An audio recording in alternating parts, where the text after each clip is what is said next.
Good afternoon, sir. Good afternoon, sir. Yeah, good afternoon. This is a second session, and just to make one announcement, I have been informed that the number of sessions in this particular course have been reduced from 10 to 7. So I have compressed my sessions to 6 sessions, and one last one will be the wrap up and the question answer session. And I have now this is my new session plan which is going to be there. And if you see what uh, we have been able to do is the and today and tomorrow and the next session, 2 sessions will be on business strategy, and subsequent 2 sessions will be on HRD and training strategy and aligning business and HRD or training strategies. And the sixth session is going to be on the implementing of strategies, because as we discussed, this is important aspect. How do we not only formulate this strategy, but we need to implement the same. So how do we implement the strategy? And seventh session, which is the last session, which will be of the wrap up and uh, this thing. So let's go over and go over to the next session. Let's recap what we have done in the last session. And that will be, of course, if you remember, we had discussed about questions which we do in case of strategic thinking, strategic planning. Number one is, where do we want to go? What is our main objective? And where are we now? And how will we get there? And that is the really the strategy part. So if you see very basic strategic planning model, we have the first aspect is about defining vision, mission, and setting the objectives. Uh, that is question of answering the question number one of the above. And for the question number two, we look at where are we now? We look at our external analysis, our all the environment outside our organization, and that's the external analysis, and which provides us opportunities and threats. And also to find out where we are now, we also look within the organization. That means internal analysis, and that will give us the idea of its strengths and weaknesses. And based on all this information, we have to select the appropriate strategy, and that is the answering the third question, which is question number three, and ultimately, as we discussed, an implementation of the chosen strategies. So today we are going to discuss the question number one and question two. That means out of these five basic steps, we are going to discuss today first three. That is defining the vision, mission, and objectives, and then external and internal analysis. So let's come to the first question, which is uh, the vision and all that. So all of us have aspirations. All of us, a lot of aspirations, which are really deeply personal, and these aspirations really motivate us to take decisions, take actions, and they contribute. All the decisions which we take, they contribute to our meaning of life. But similarly, organizations also have aspirations. Uh, Organizations also have these aspirations are formulated by the founders, senior top executives, and all that. And these aspirations really determine the reason for being. That means they indicate what is the purpose of having that organization. So that's very important. Like aspirations are important in individuals context. Similarly, aspirations are really important, and this they define the purpose, and purpose gives the direction to the organization. So the core purpose, which is the core reason of organization's existence, is something which captures the soul of the organization. It's very, very critical because and normally these purpose, the core reason should last for about 100 years. So even if the organizations undergo a number of changes because of the changes in environment, they even change the businesses, as we discussed last time, the organization which lasts very long, but the main purpose remains the same. And the purpose is something which needs to be fulfilled. It is never, one is never able to totally fulfill the this thing. It's like a guiding star, like a Dhruv Tara, that we keep on pursuing our this thing. So this purpose will now not change. Normally it will not change, but it inspires change in the organization. So I'll just give you some example of the purpose. Let's say the Nike shoes, which we all use in our life. The purpose of this Nike company is to bring innovation and inspire every athlete in the world.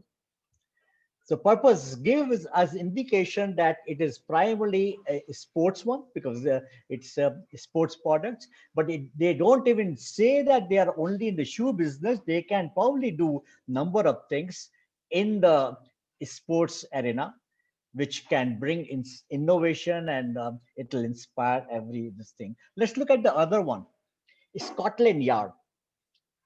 I'm sure all of you must have heard about the Scotland Yard. It is a police force in the city of London. And look at the purpose of Scotland Yard: to make London the safest major city in the world. And they're doing a good job. They're doing a good job. Similarly, for example, all of you who are in Delhi, what is the purpose of Delhi police? Anybody can share? What is the purpose of Delhi police?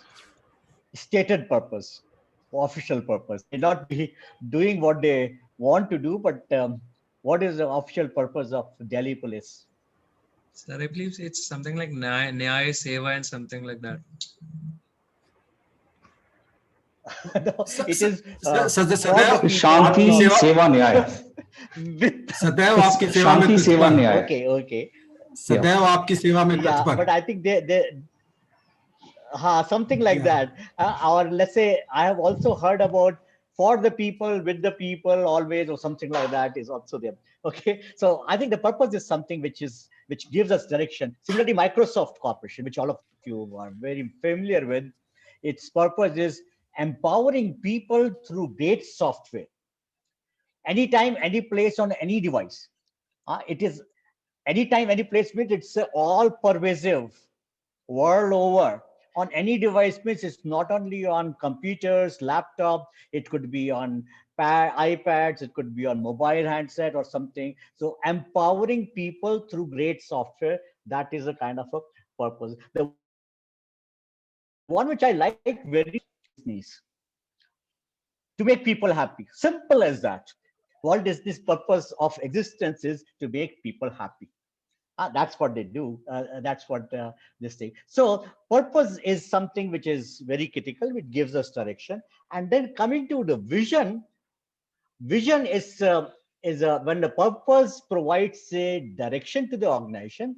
Vision is a specific destination. It provides us that what is our intended future.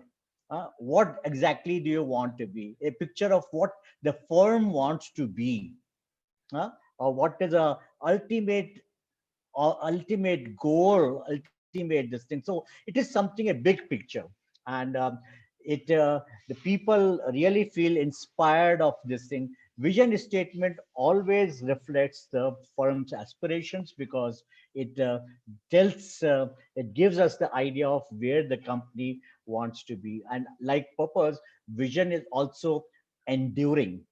It normally does not change with the changes in environment. It doesn't change. So then it's something which is, let's look at some examples which make it very clear. uh, have you heard of Aravind eye care system? Arvind Eye Care chain of hospitals, the eye hospitals, particularly the very highly known in South India, and their vision is to eliminate needless blindness. Uh, and there's a probably it was started way back in 1976 or something by Dr. Swami, Venkat Swami or somebody, and they provide eye care, is a eye hospital, and do a lot of cataract operation, and they made it such a fine work of this, and they provide free eye care to the poor people while they charge the this thing, but their vision is to eliminate needless blindness. Uh, McDonald, all of us know about this company, to be the world's best quick service restaurant. That's the vision, to be the world's best quick service restaurant. Now, if you analyze this vision, you will find it's world's best. That means the vision also gives us what is a standard they're going to achieve ultimately. It has to be a world's best. Service. That means they value the time of their customers. They will provide a quick service so that people spend less and less time in procuring the food, but then they will enjoy eating, and that's a restaurant. So that is the vision of McDonald. If you look at Infosys, which all of you may be aware or may have there, it's to be a globally respected corporation that helps clients meet their goals through its people, service, and solution. Of course, it's a little longish kind of a statement, but again, globally respected corporations. They don't want to be globally. It should be respected, and that is what they value. They value the customers' respect, and they want globally respected corporations. So I think if you see the value system, which is going to be quite different. So if you look at the vision, if you try to analyze, it really charts the path of where we are going. It is quite distinctive and specific to the particular organization.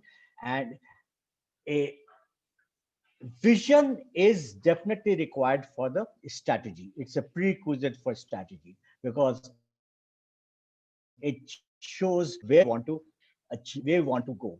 So what is the strategy is supposed to do, where we want to go, and that is provided by the vision. So similarly, if you see conversely, vision without a strategy is only a wish.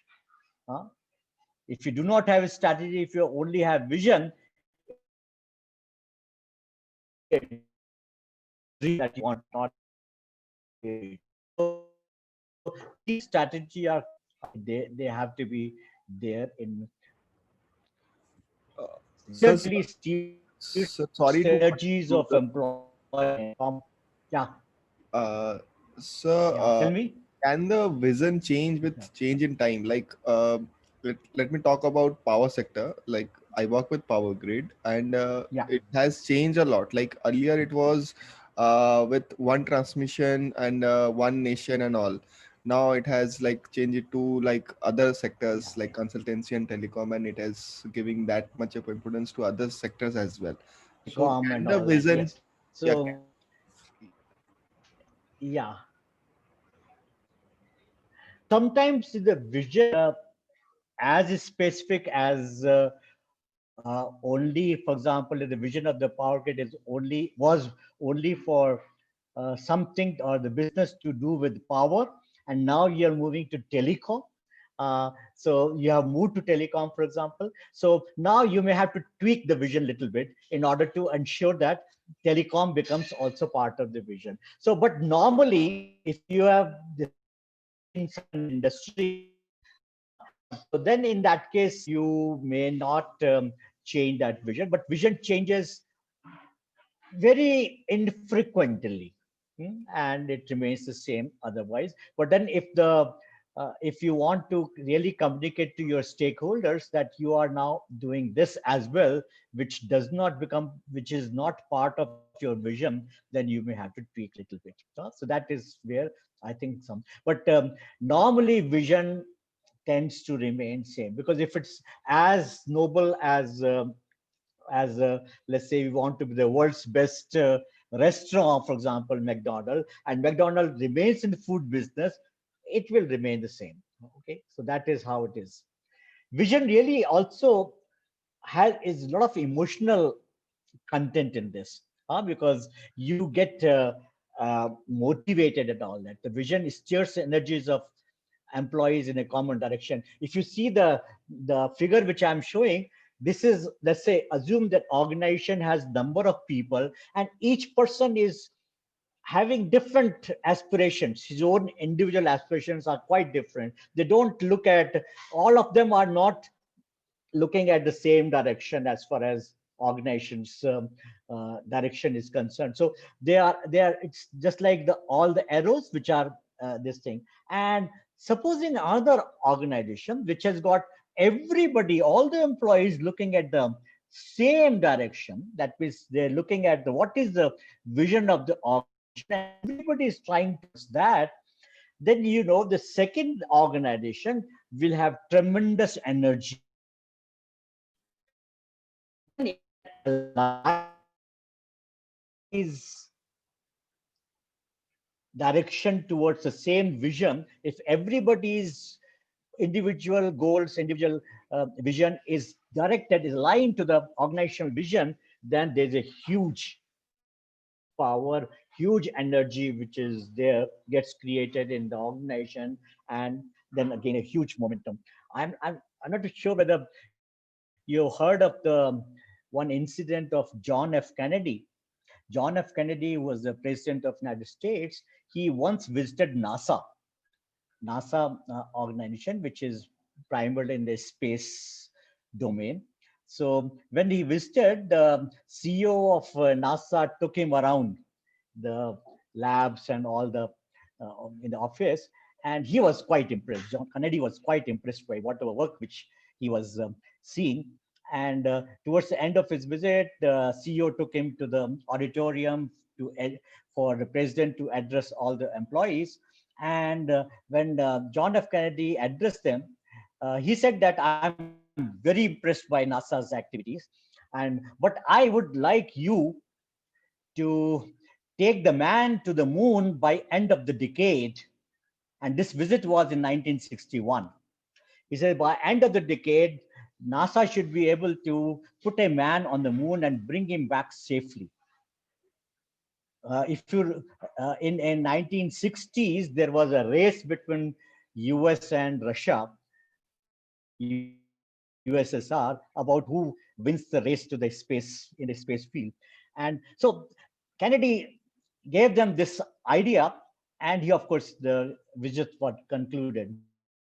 But after he left, then the people started thinking, yes, I think we should be able to send a man to the moon by end of the decade. And all of them started working towards that. And in 1963, John F. Kennedy, as you know, he got assassinated. But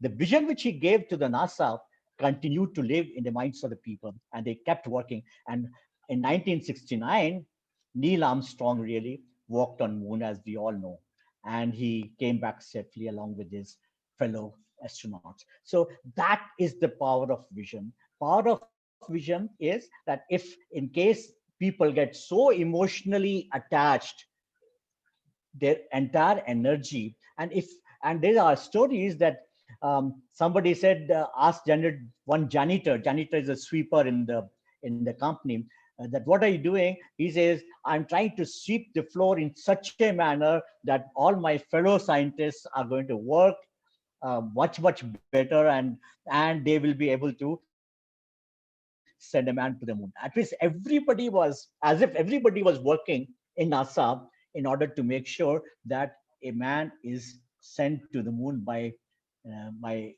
end of the decade and this thing. So that is the power of. So really, the vision becomes very useful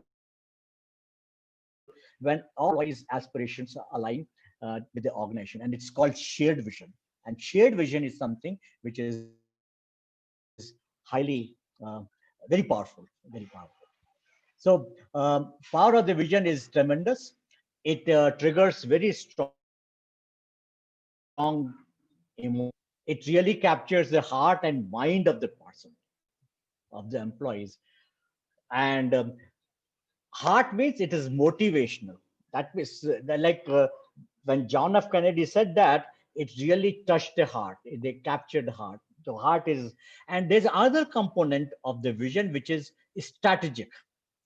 That means the vision should also be able to give certain ideas to the people that how do we compete? How do we win in the competitive world? So it has got two components, and not all vision probably would have the motivational and strategic. Some are purely motivational, like um, NASA's vision, which Kennedy gave, but some are strategic as well. So if you draw a 2x2 matrix, on one side motivational and the other side strategic, you have different kind of visions given in the, some are, I think Apple has got the vision that which is the computer for rest of us. It is a motivational as well as strategic. Ford vision is a motor car for the great multitude. That means he wants to really have a motor car which is for the great multitude, means for everybody who can afford it. Everybody, I mean, people the minimal means, that means low salary people should also be able to afford it. So it was more of a strategic vision and so on. So if you look at, and last time I gave you a that try to find out what the vision of any company which you are associated with. Did anybody do that exercise? Try to find out some vision or the company you're working for. Yes, sir. What is the Yes, vision sir. and how do you Yes, sir. analyze it? Yeah. Yes, sir. Yeah. Tell me. Sir, this is Shweta. Please So, share with others. yeah, so Ah, I work for Ultratech Cement, and we are the leading, okay. largest manufacturer of cement in India and third in the world, excluding China. So the vision of our company is Okay. to be the leader in building solution, to be the leader in the building solution. It means we want to be the only leader in building solution. So that is the vision of our, organization being a Yeah, part of ABG. I don't think you should interpret it that you are the only leader. You maybe, but the leader means the leader, number of other competitors, but you are the leader. That means you are right on front. Okay, so that is Right, sir. great. So I think this is highly emotional because you feel inspired that you really in forefront as far as cement.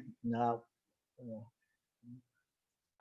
So that is right. So I think you must analyze the vision of the company which you are inspired. I think, and if um, and I think you will also be able to find sometimes the good visions will be having motivational component and the strategic component. Then there is another term called mission. Huh?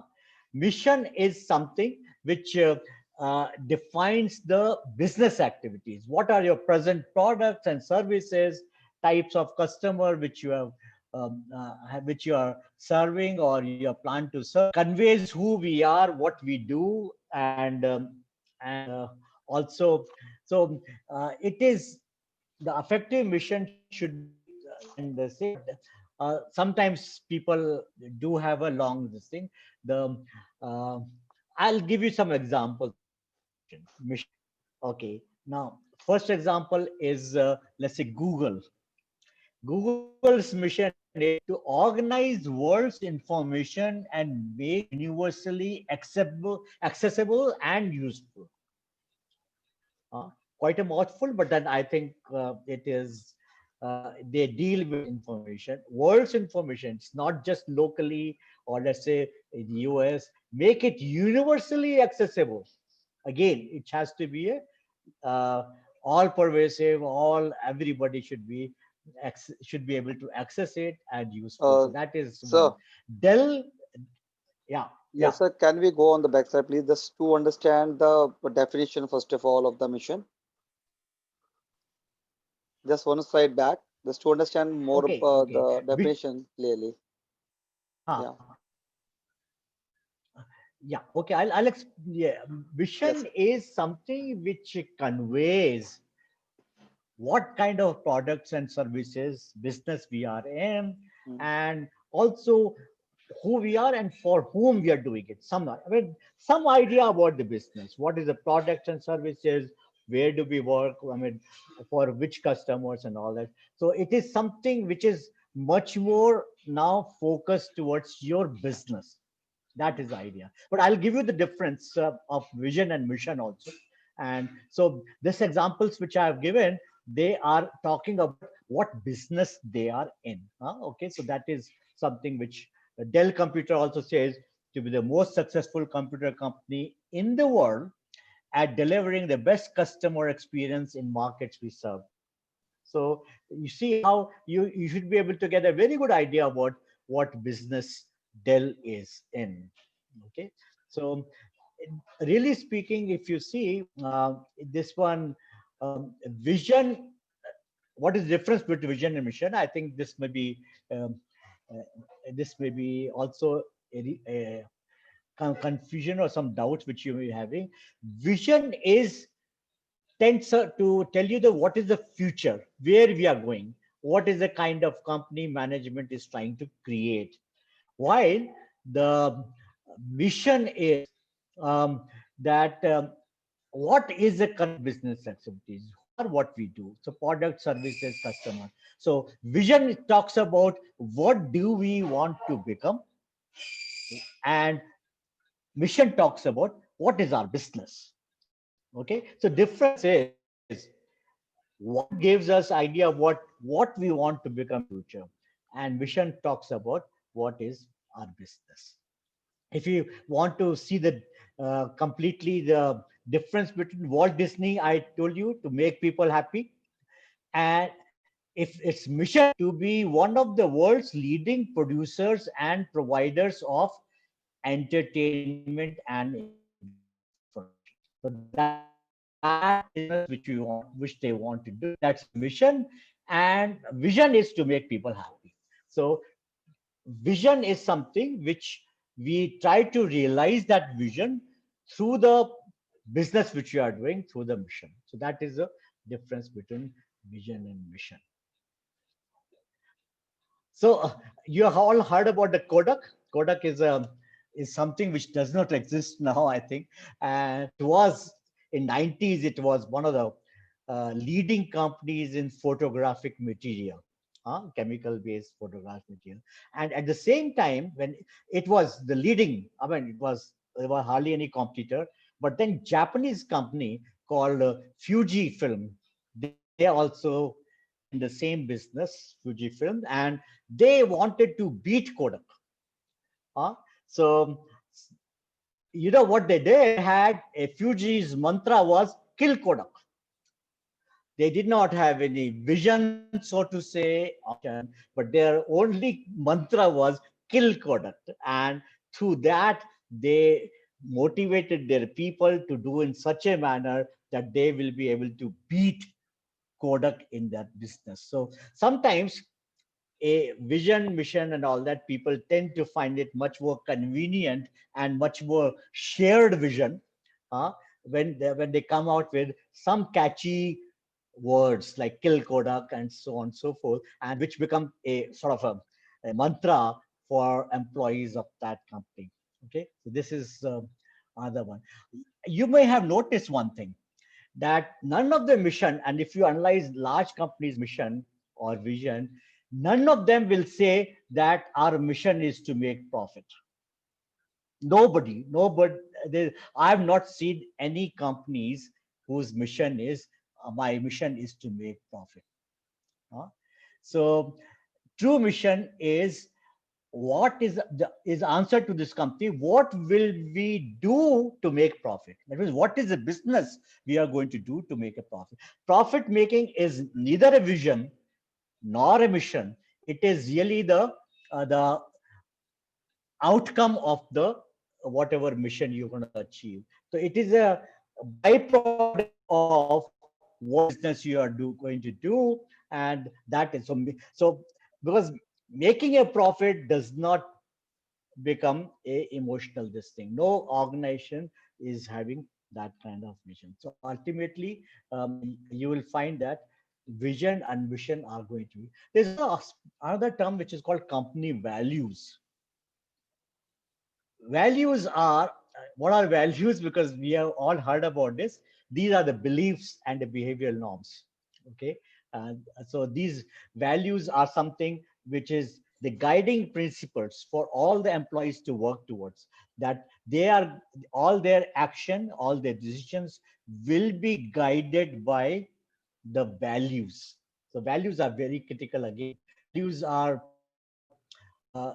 they in fact they become once a lot of people are aligned to those values, this becomes the culture, organizational culture, because that's what the people will do in that organization. So value really determine the character of the organization. It is decided what values to be inculcated in the company is determined by the founders and of course successive CEOs. So values are basic business principles, the way of doing things and all that. So it gets incorporated into company operations as well as behavior of the workforce. They are, again, they are very, very critical things to this thing. And the core values are so important that people, even if the business is undergoing downturn and they are making some losses, but the core values people will still stick to. They will always be um, respecting their core values. If you look at the example, let me give example of Infosys. Their values, these are the 5 values. Customer delight, because they're highly focused on customers' expectations. Leadership by example. Integrity. Integrity is something that they want organization and all its employees to be ethical in all environments, always ethical and very transparent. Fairness and pursuit of excellence. They would like to always pursue towards the best, still excellence. So these are the values, and these values are not only practiced by the top leadership, they would expect it to be practiced by all the employees in order to make the organizations which are. And ultimately, if you see, Infosys vision is to be a globally respected organization. So if everybody is following these kind of values, will tend towards globally respected organization. So these values are something very, very important. And finally, we have Sir, next I have a item is question. objective. Uh, Objective, yeah. Okay, so my question Yeah. was that Tell me. is there any difference between companies' values and the beliefs? Because a few people have this difference in belief system and values. No, values are something like if you look at the individual have certain sanskars, right? Like and these sanskars were given to us as a human being by our parents, by our grandparents, by our seniors and teachers and all that. And these sanskars, these value system is, for example, you should always tell truth, and you should never lie, you should not hurt others, you should respect elders. These are the sanskars, and these are the values for individuals. And Yeah. we have been given number of stories and all that, so that these value system, these sanskars get inculcated, and all our actions, decisions are in line with this thing. So similarly, organizations also have these values. Each organization will determine what values they are going to have. And you see number of times in your induction program, when you join the company in the very first week, somebody comes and HR people come or some senior people come and tell us that our organization values are these. That means this is what we practice and this is what we expect you to take. So values and beliefs are no different. Terms which come out of the beliefs we have which we have, belief, and they are, and but each organization would at least focus on 4 or 5 or 6, around 5, 6 value system. They will not talk about huge number of values. So they say that these are core values, and in all circumstances we will be guided by these values. So these become the core values of the organization. Beliefs So, are the ones. So they are more or less same. Beliefs are something uh, which can be explained in a set of words and all that, but values are something which are very precise, and this is what So what I most people understand is want. basically values are the statements which have should in it, right? So the company should have Yeah. should, Yeah. right? That those are the values. Must, I think we should, it should have must rather than should. We must be uh, pursuing the excellence. We must be customer conscious. We must be customer responsive. So all we must behave ethically. And why I'm saying must, that no matter, even if the organization is going through bad times, it will not leave its core values. It will not leave its core values. Okay. So Okay. that's where I think the core values should have a must in it. so sir, can we say like when we adhere to the values and we follow those values, then those values becomes belief? Just like you said, like in Sanskar, in our Yes. childhood, our parents they taught us like that we should not Yeah, yeah, lie, yeah, yeah. we Yeah, should yeah, respect yeah. others. And as and when you start, Very true. practicing those things, Very true. then those values become belief. Can Yes, we say that? and then if it's all, if more and more people in the organization are aligned to that belief, this becomes a culture of the Yeah. organization. So Yes. a culture of the organization is that everybody pursues excellence in this organization. Everybody is ethical in this organization, because culture has got its foundation in the core values and beliefs, and it guides our behavior. It guides our behavior. We will always behave in that manner because this becomes part of our beliefs. Okay, so let's move on. So objectives. This objective is something uh, which is a vision which has been converted into some performance targets. Okay. So this is something which we can see and try to achieve in the shorter term. It spells out how much of what kind and by when. And I'll give you some example. And you must have heard of smart objectives. Smart objective is specific, S for specific, M for measurable, A for achievable, R for relevant, and T for time bound. That means all objectives, organizational objectives, should have these characteristics. I mean, good smart objectives are these, having these characteristics. They are very specific and they are measurable. If you can't measure the objective, then it doesn't help you much, because you don't know whether you are achieving or you're going towards it or not. So it should be measurable. It should be achievable. It is not really the aspirational and all that. It is achievable in the short term. You can see it achieving and all that. It should be relevant, and it should be time bound. There should be some time. A time has been assigned to it, that okay, by this time. I'll give some examples. Sir, can you please One go back to the example previous is slide once that, again, and there are please? two. Which one? Which Objectives one, sir. previous slide? Okay. Objective. Okay.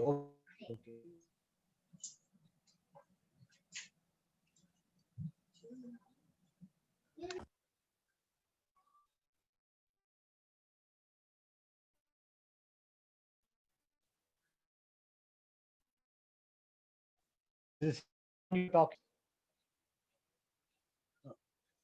Are you getting that? Huh?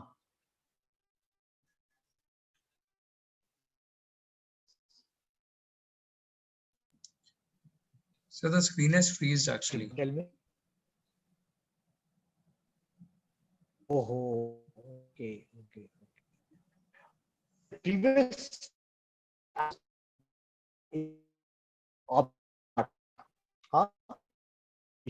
measurable, achievable, and time on. So objective is something for a year of 3 years, 5 years, something.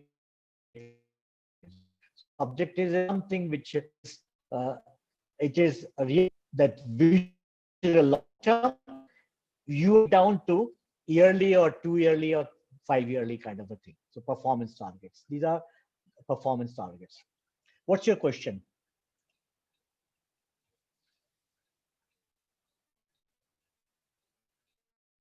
Hello? Basically, I want to understand the first part rather. How do we articulate the strategic objectives? So those 3 points are something which I want to understand. SMART, I'm aware of.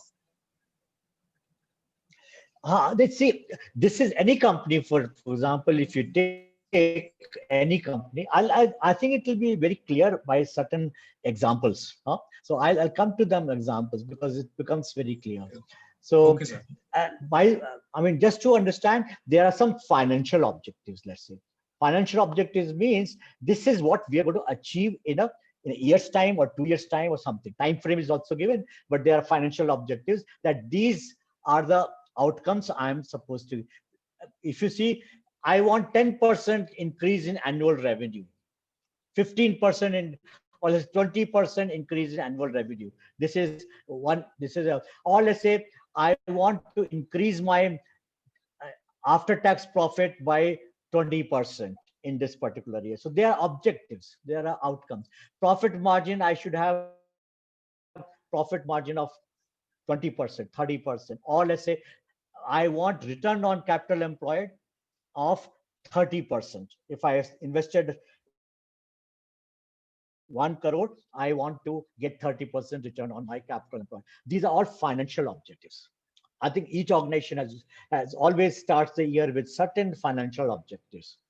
These are financial objectives. There are other kinds of objectives which are strategic objectives.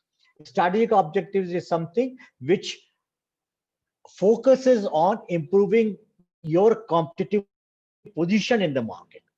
Examples, for, let's say I want to overtake my competitors in terms of quality and customer service, for example. So I have some competitors. I want to become better than them in these two. This is my strategic objective. Strategic objectives could be that I want to achieve overall lower costs than my competitors. I want to have a technological superiority compared to my this thing. Or let's say I want to have my sales not only in our country, but I want to have it in a global sales or something. They are strategic objectives. That strategic objective means that they are going to improve my competitive position. So one should have both financial objectives, which are really smart in the sense they are measurable and all that. These can also be measured, but they are not so precise measurement for strategic objectives. In fact, strategic objectives are sometimes, and a number of times, strategic objectives are much more helpful to the organization than the financial objectives. So one has to have both kinds of objectives, and ultimately this is the first step where we want to go. That is the first step in the strategic planning, and we should be very clear about our vision, mission, and objectives. These are three things which gives us precisely that's where we want to go, and all should be aligned towards vision. So this is our answers to the first question. I mean, other objective and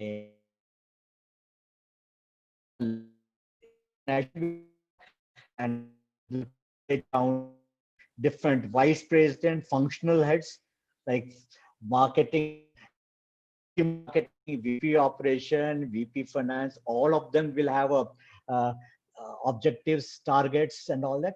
And similarly, it gets further percolated down to the middle management, and then it will also go down to the individual objectives. I'm sure those who are working in organization, they will also have their own individual KRAs, key result areas, individual targets. And if we meet our individual targets, then our department's targets are met, and then our product line targets are met, and that's why. So this is how targets are defined going downwards, starting from the organizational wide targets. It goes all the way down to individual.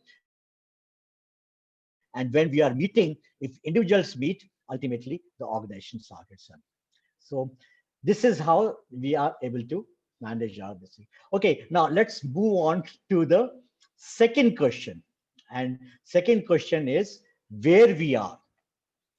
Where we are, we'll look at first external analysis, and then we'll move on to the internal analysis. So external analysis is primarily that the organizations really do not work in isolation.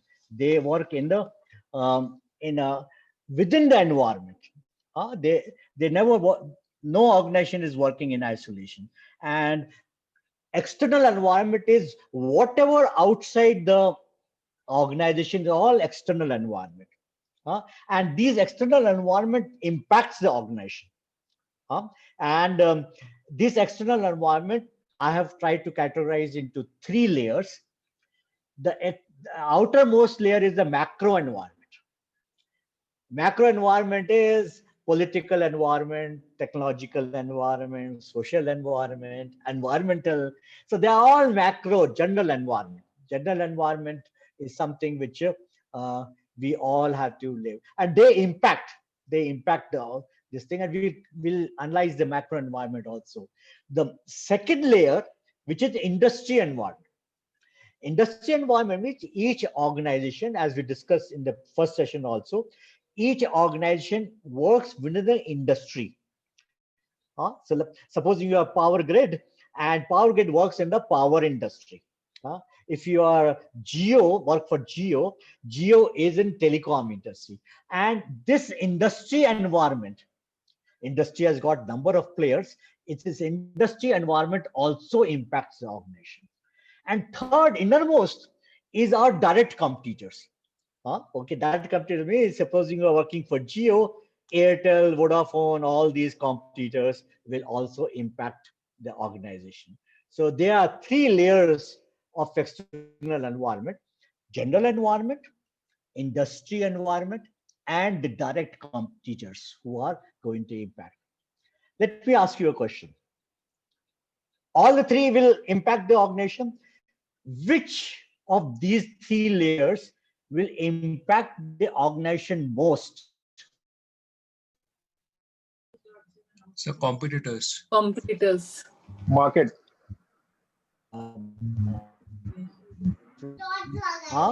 Competitors.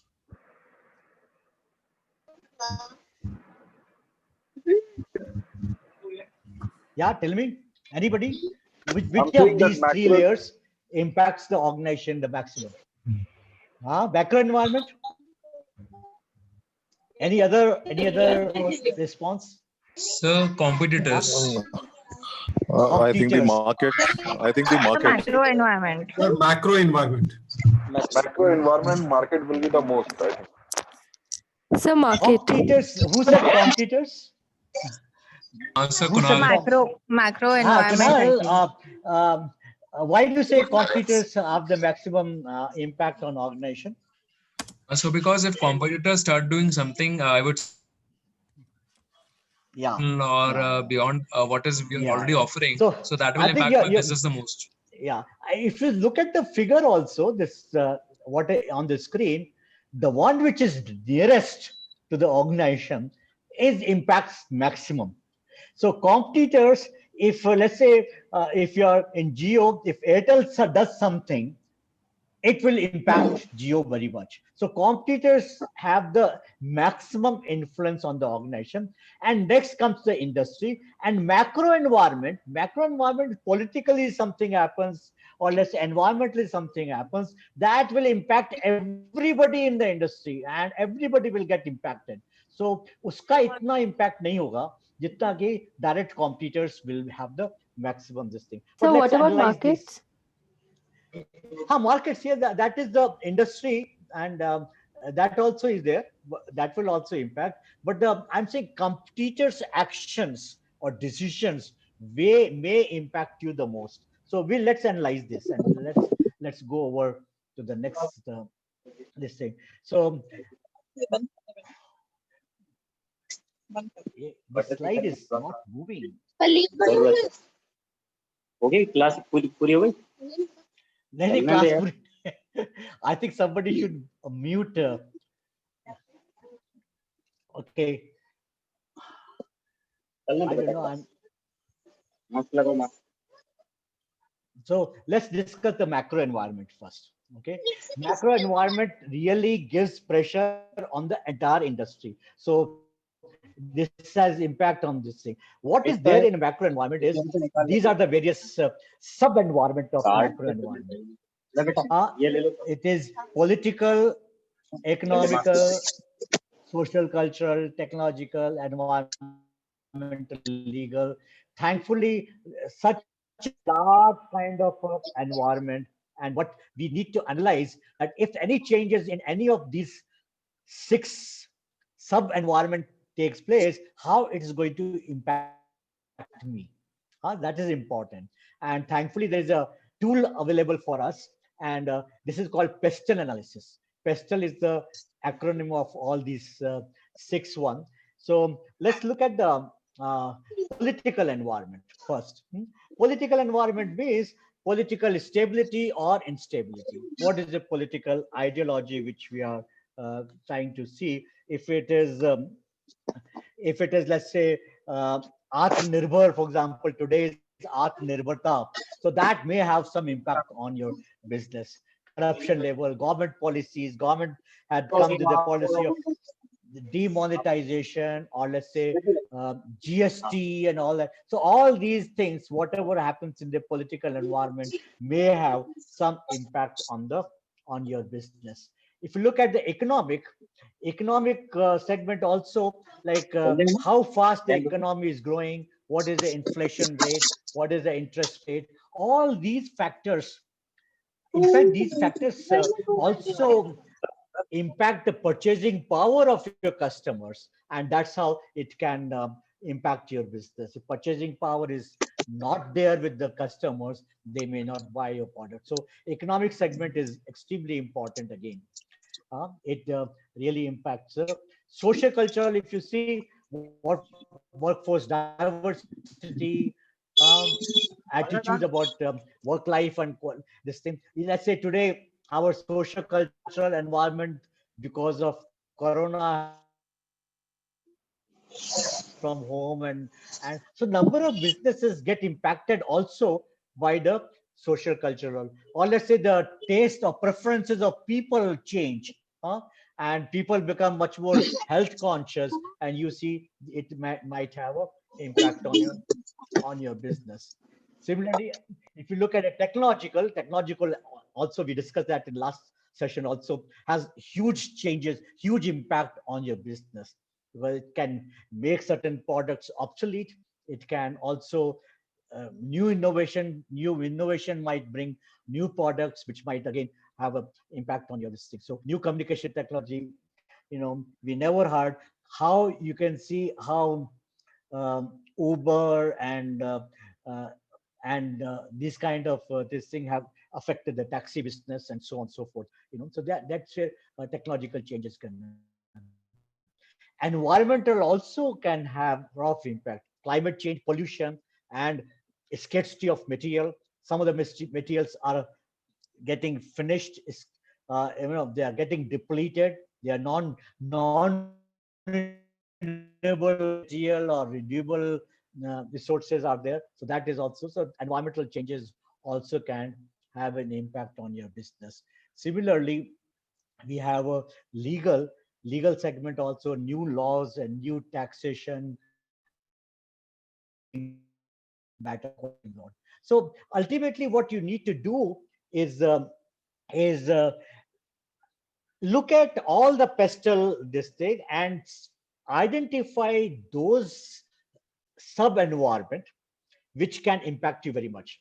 and focus on those, because all the PESTEL all the 6 environment becomes a huge study for your organization. So look at which environment really impact that much more. What are the changes going on in that particular environment, how it's impacting your business, and what you can do in your strategy to counter that. For example, if you see banking sector does not get impacted too much by the environmental changes. I know, little bit advanced. So I think they may consider a number of other, like economics and economic, or let's say legal and all that, but may not be that much of this thing. So this is how, but then PESTEL analysis is very important tool, and each company has to keep on analyzing this particular environment. Now let's come to industry sector. Industry sector is one which all the macro general environment, as you can see that. But three components which are, one is that customers are important in industry environment, because if you customers very well, because customers are one job, buy, and also somebody which you should build to understand. Second is supplier, because whatever you're going to buy certain certain components, certain material, and all that. So suppliers are also very important. So supplier is another player which you want to do. And third is all your competitors, because no matter where you work, players in the industry environment are critical for you to study. Okay, so in industry environment, we study the impact of these three in our business. Way back in there was a professor called Michael Porter, who was a primarily economist and a professor of strategy. He studied the various forces which these three players, customer, competitor, and the supplier, which they put on the organization, and he looked at what are the forces which are impacting the business. And ultimately he came out with the root cause of the profitability, and the root cause of the profitability of the organization was depending on forever का setting है वो competition. And हाँ so if the सब अच्छा है competition तुम्हारा is very high, सब if the high class है competitive forces in the industry, if the competitive forces in the industry are very high, the company will have less potential, less profit potential.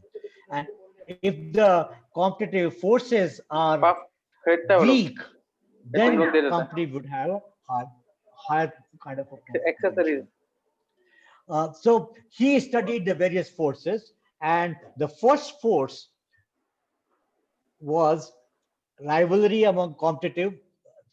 What is the rivalry among the competitors? That was the first force. Second was, are there more competitors coming into the industry? Are there more players to do the same business that you are doing? If there are more players which are entering the industry, that is other force which will impact your business. Third is that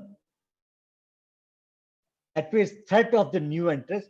Third is substitutes. If there are certain products or services which are coming from different industry and satisfy your customers by the product, you are satisfying some customer needs, and some substitute product comes from different industry and can satisfy the same need. So that is also a threat.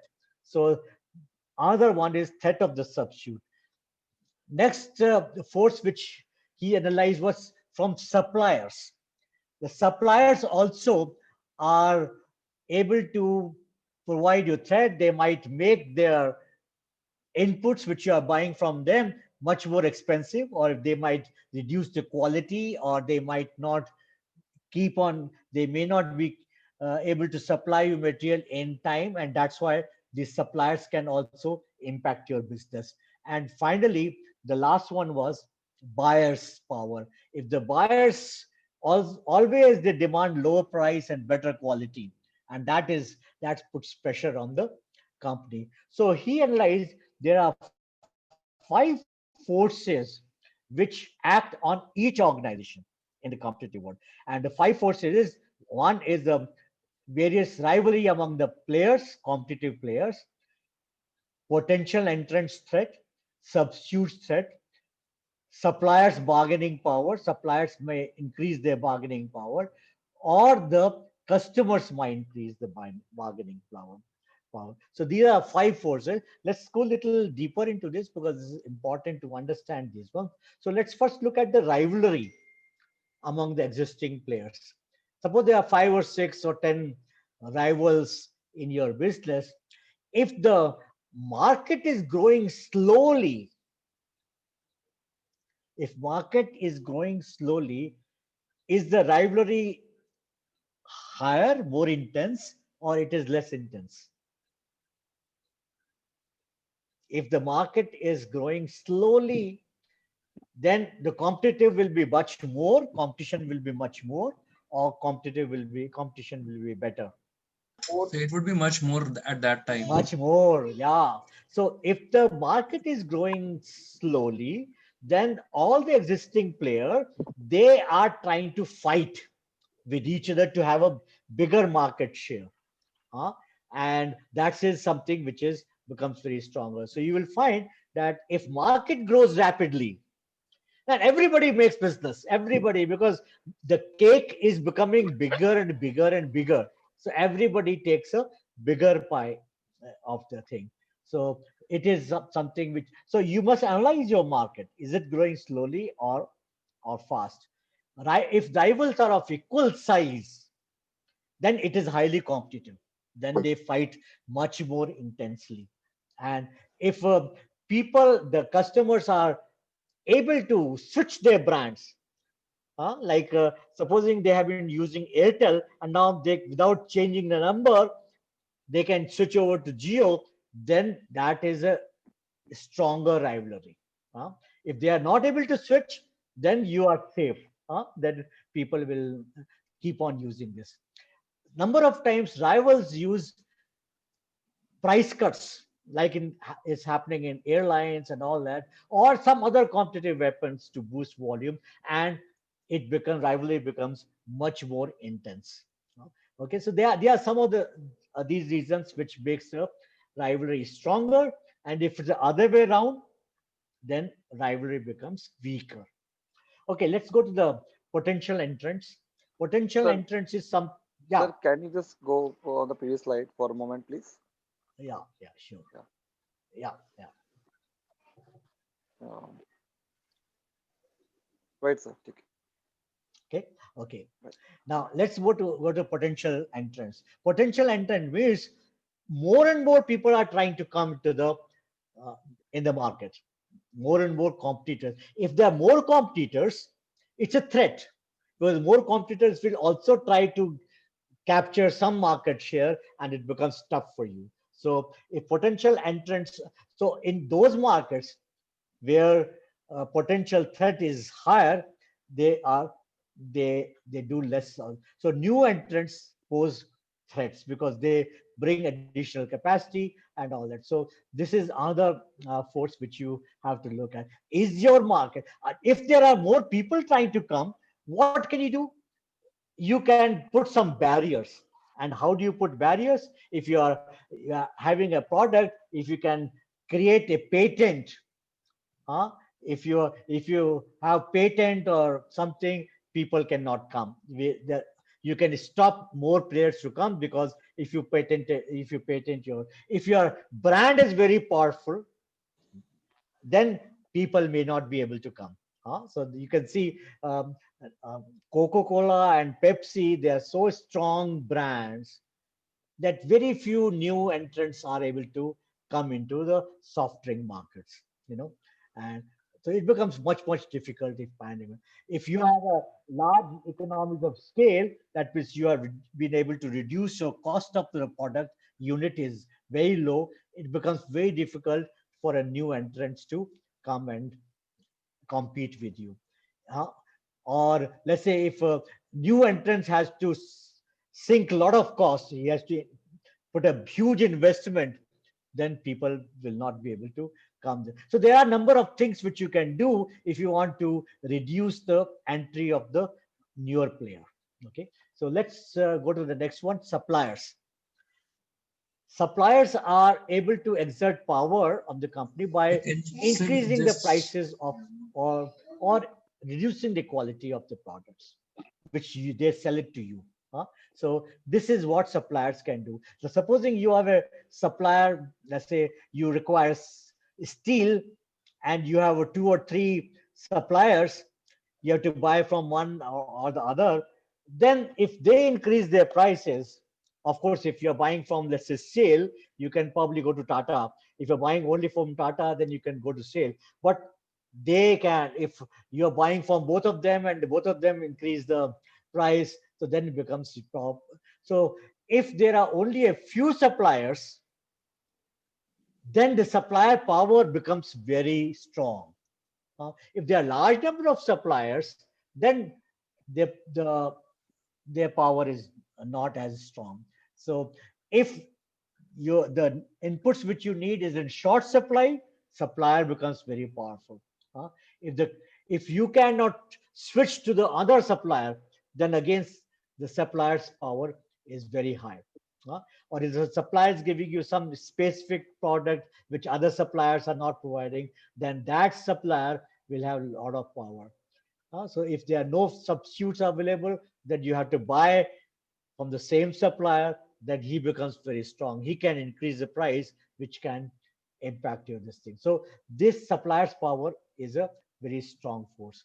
Similarly, on the other hand, buyers' power. Buyers are the ones who are buying your product. So if buyers exert power by demanding lower prices and better quality products. So this is something which always customers tend to do.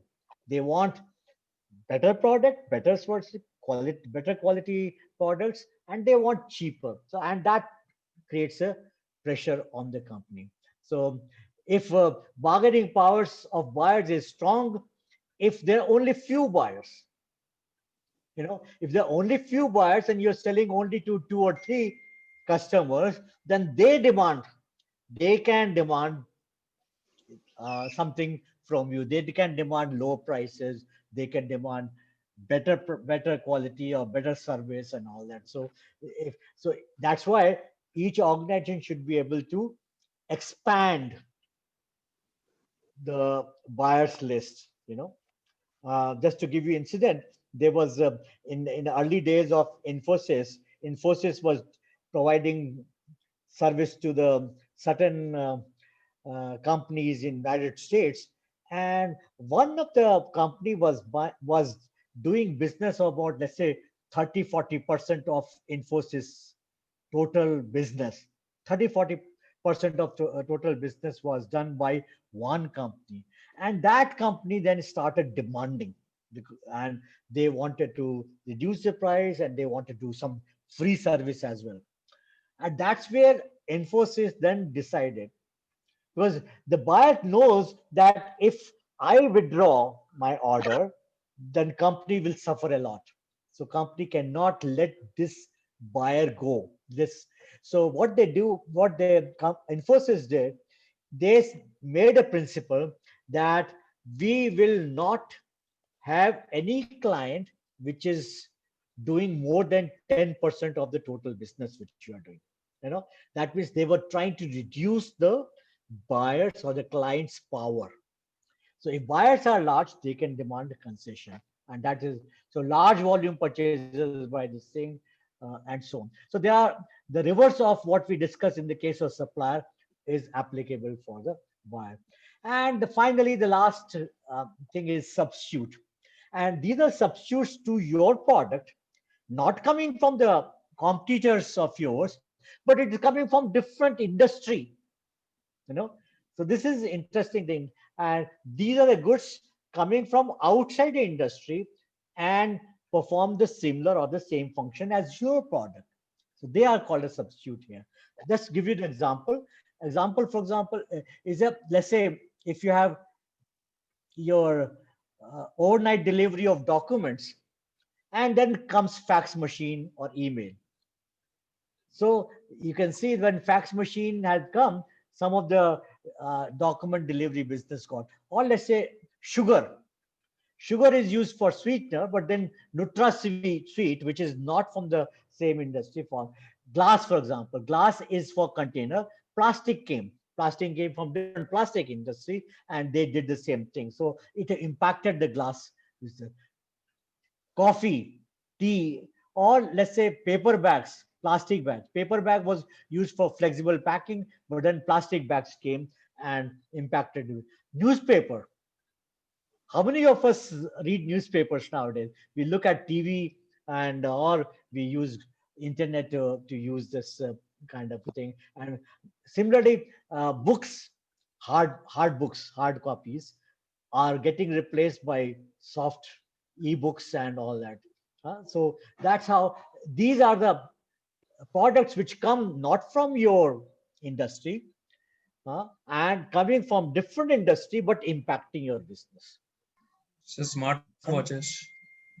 Yeah, watch industry is almost finished after the mobile handsets have come, because watch industry suffered a lot. That's a very good example. Similarly, you know, actually you have to start thinking that my business can get impacted by which other industry. For example, airlines.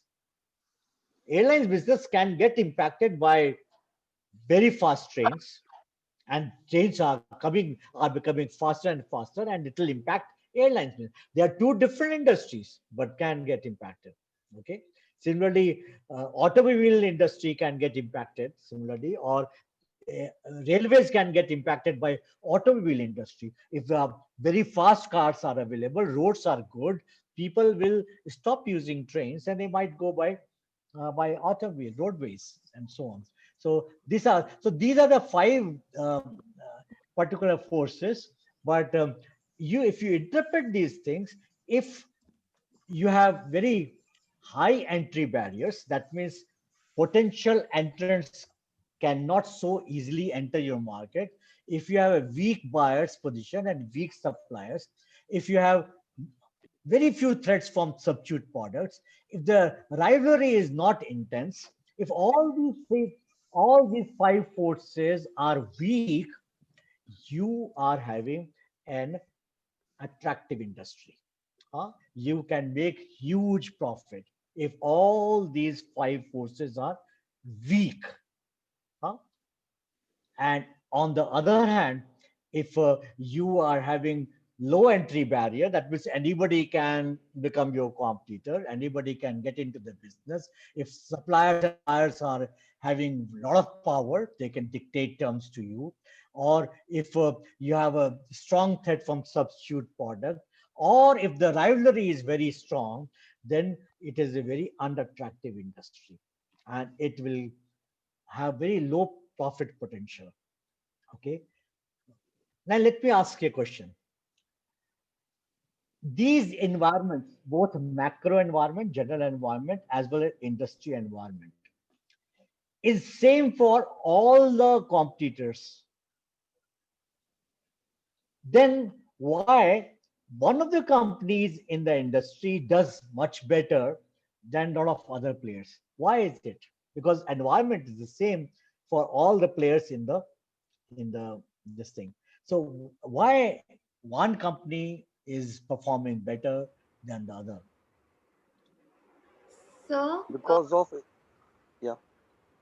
sir, if we look Yeah, like all the external forces are working equally for all the companies, right? yeah, But yeah. then the when we look inside, the internal factors are the ones who make it a winning edge.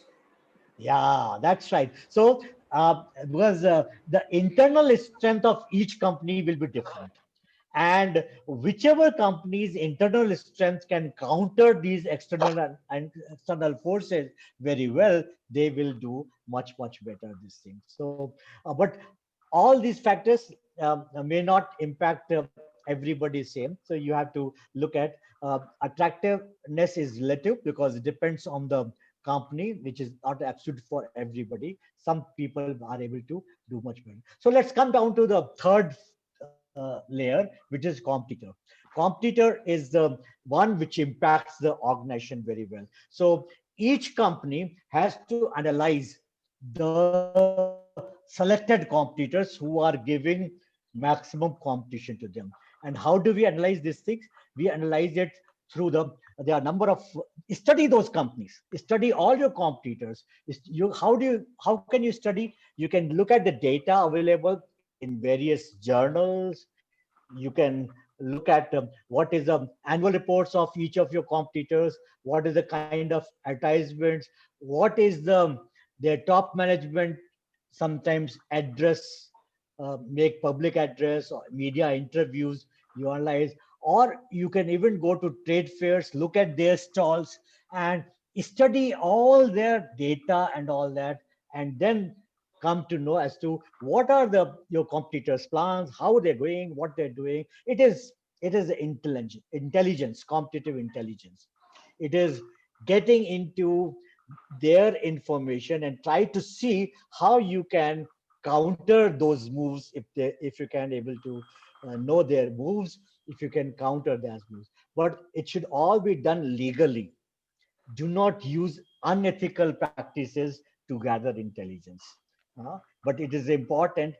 So geo must be analyzing the data or whatever information is available in the public domain, as well as whatever of Airtel, Vodafone, and all other players and all that. So similarly, you should be able to have a competitive intelligence. Hmm. So that's how. So by studying the external environment, you may have to find out what are the opportunities available. If you find that some forces are so strong that it can impact the business, then you develop your strategy in order to avoid those forces, or you move your business to that arena, that area where these forces are weak. So what but by looking at the so this one, external environment provides you to have some idea about what are the opportunities available and what are the threats available, which area gives you, which helps you in your business, which area, which forces are putting a threat on you. By looking at the internal environment, which we are going to enter now, which we're going to discuss now, you can find out what are your strengths and capabilities. What can you do so that you can have the sustainable competitive advantage. So external environment gives you what you might choose to do, and internal environment to see what you can do. So let's look at the internal environment now. Internal environment, I'll start with an example. You all know about Canon. Canon is a company which is in a camera business, compact fashion cam, EOS, digital camera, video still camera. They are also in basic fax, laser fax, plain paper copier, color copier, laser copier, inkjet printer, laser printer, calculator, notebook, number of products which Canon does. And all these products are the result of three technologies: precision mechanics, fine optics, and microelectronics. By mastering these three technologies, they were able to come out with so many products. So if you have your internal strength on certain areas, you can really come out with a very good business proposals. So basically, when you look at the internal environment, there are certain resources available. What do you mean by resources? Resources are those assets which are owned by the company. So resources could be that both tangible resources or intangible resources. Tangible resources are something which you can touch, see, feel. Huh? Like, for example, land, building, plant equipment, financial resources. All these are tangible resources. Each company has to have tangible resources because you do business. So you have to have all these things which are required. These are tangible resources. What are intangible resources? Can anybody give me some idea what intangible resources? So these are those resources that can't be touched, but they are present. Like goodwill is one of the most important intangible resources. So the brain trust that is there in the Absolutely. organization is also intangible. Yes. Brand So I value, think intangible integrity, honesty, these are all, I mean, attributes. brand, for example, Brand. intangible resource. Yeah, you have some technology, you have certain patents, you have your reputation, goodwill, as somebody said. So all these are intangible resources. Okay.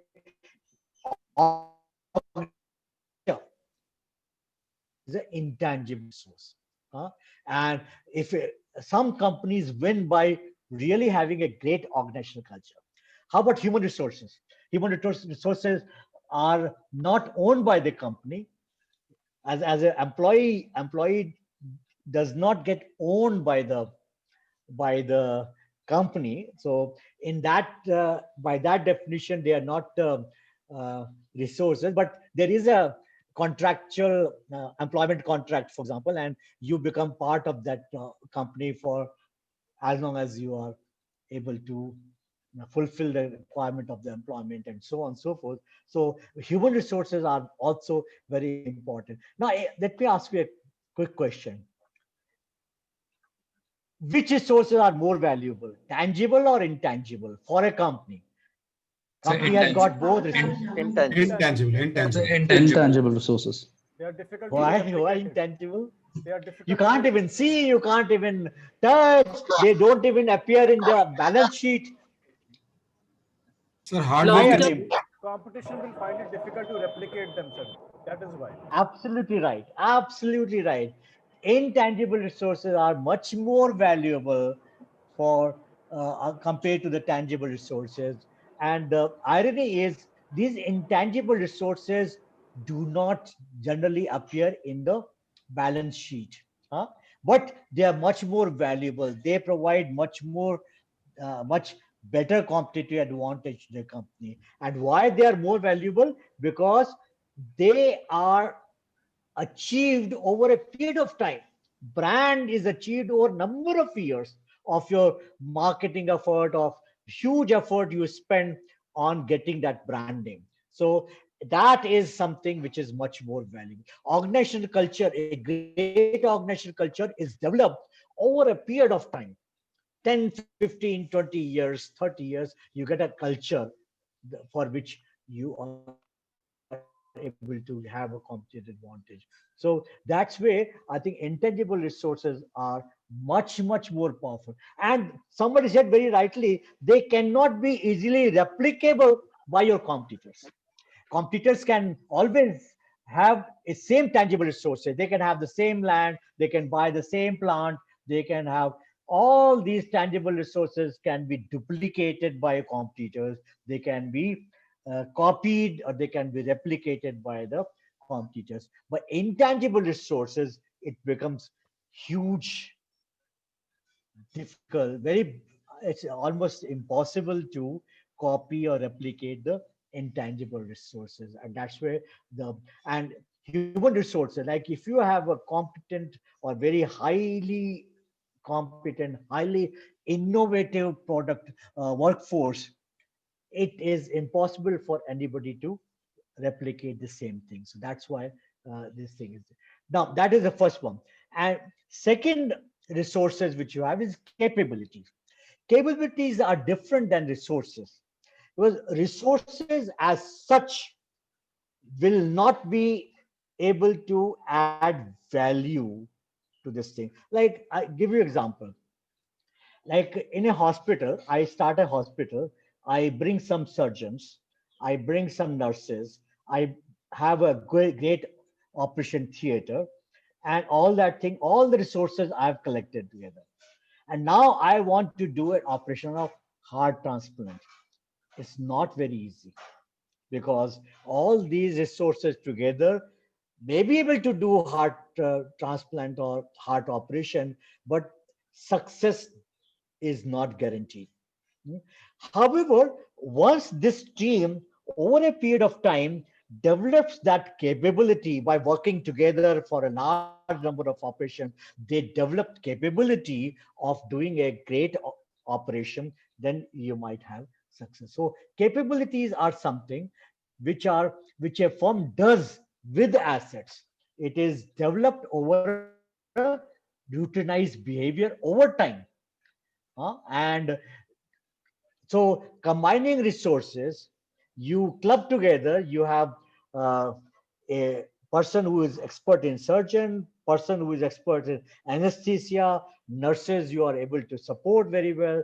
You have so all the resources combined together will give you the capability of doing this.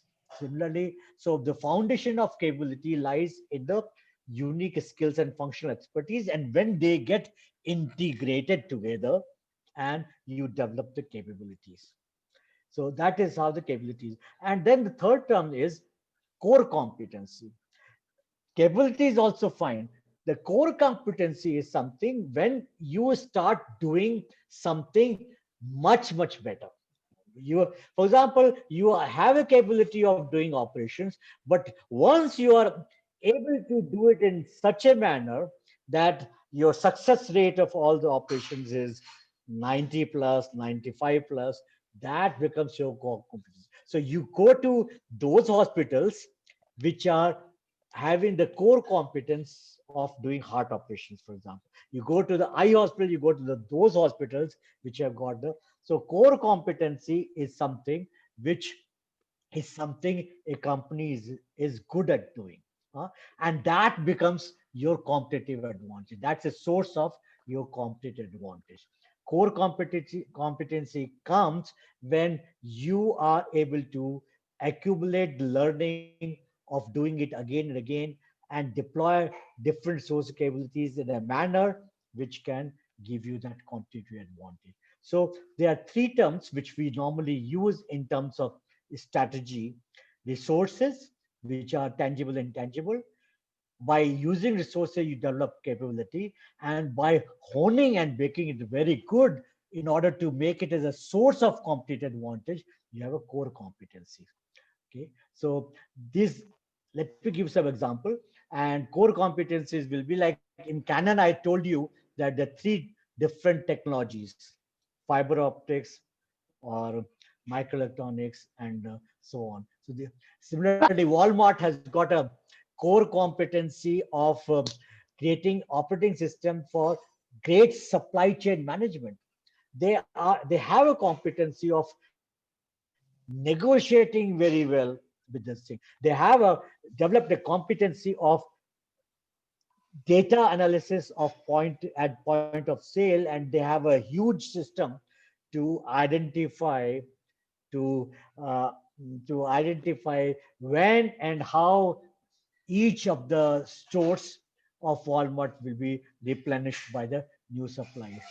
3M company has got a core competency of finding the new products and how to develop new products fast and how to take them to the market and so on. Similarly, Caterpillar is another company of fast moving, and Toyota has got a huge manufacturing excellent skill in a high quality product and so on. So that way, core competencies become the source of competitive advantage. It becomes, and there's another term called distinctive competency.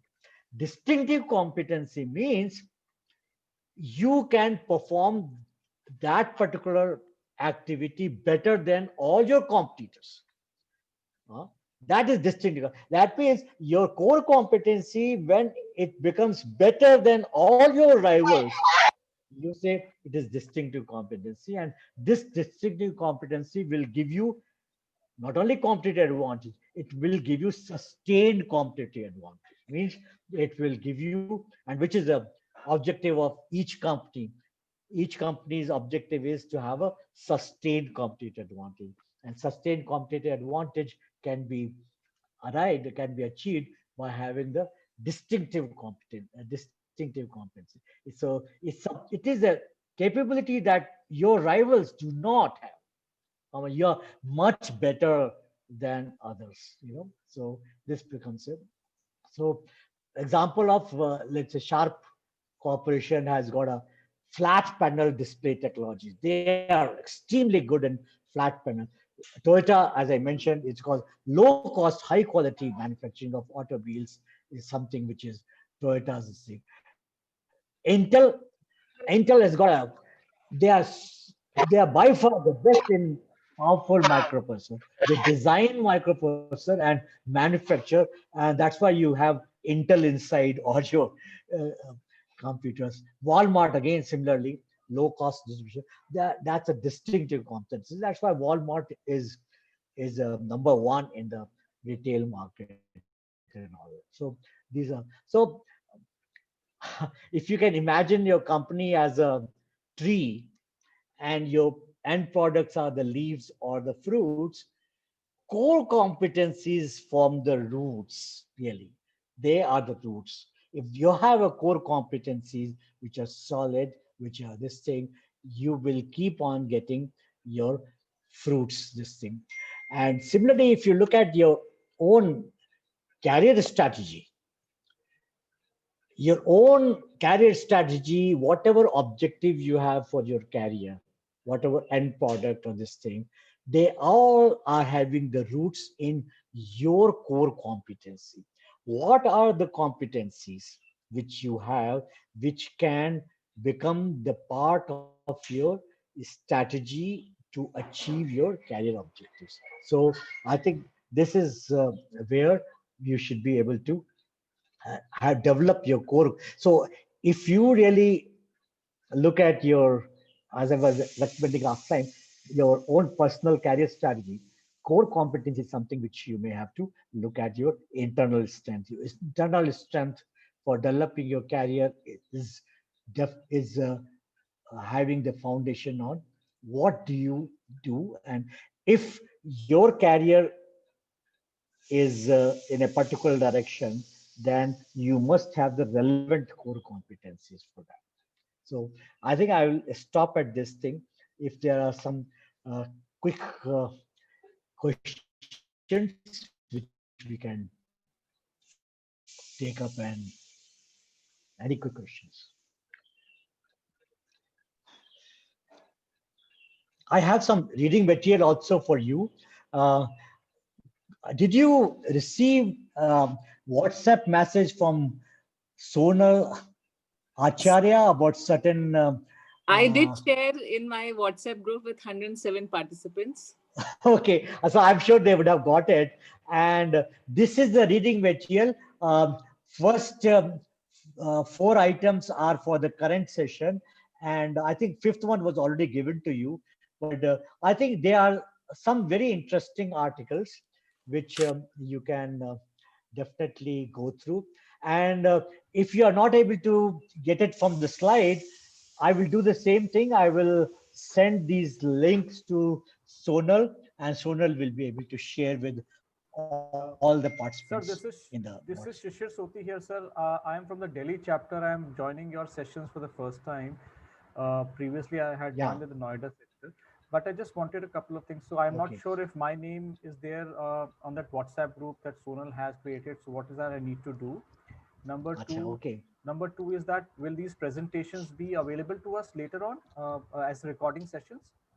And how do we access? I'm not sure. I really do not know. I think you will have to probably ask Professor Kaushal or Alok. At least I have seen that the video is available. Video becomes available. First session video is available now on YouTube, so you can see that.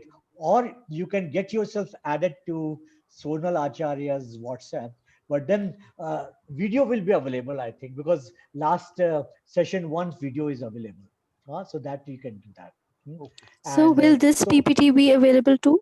The present PPT I think that since it is available in the video, so I think it should be available. The video, the entire video will be available to you. Okay. YouTube में मिलता है, YouTube में मिल जाएगा. Will we be getting a link for this, or on the email we will share a link or something for this? I'll these links which are there for the reading material, all these articles, they are available on this video. This slide is there, but I think last time somebody said that they are not able to really click on these. So I will send these on the WhatsApp of Sonal Acharya, and she will share it in the WhatsApp. So there's a WhatsApp group says ISTD Diploma Delhi chapter. So is this the one that I'll send it to Professor Kaushal also. Yeah, please. And I think probably he will have access to that WhatsApp, and he might share it with. Sure. Okay. Thank you very much, sir. Thank you. Okay, I will do that. Thank you, sir. Any questions? This thing, but as I was told that these sessions now will be done fortnightly. So I think like today's session, which we are doing, the next session is going to be on 1st of November. So that is 2 weeks from now. So there are a number of such articles, and I will strongly recommend you to please go through these articles. They are very interesting, and they probably will be whatever doubts if you have, because I have to really compress my sessions into this session. So if I'm not able to make it clear, I think some of these articles will make it very clear, and they expand everything whatever I talked about. So that is something which are interesting. But any questions which you have, I think we should be able to take that. Any question on today's or the previous session? No, sir. No, thank you so much.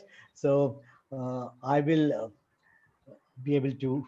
Oh, somebody wanted the PPT. Kritika Kapoor wanted the PPT, and I'm not sure how to.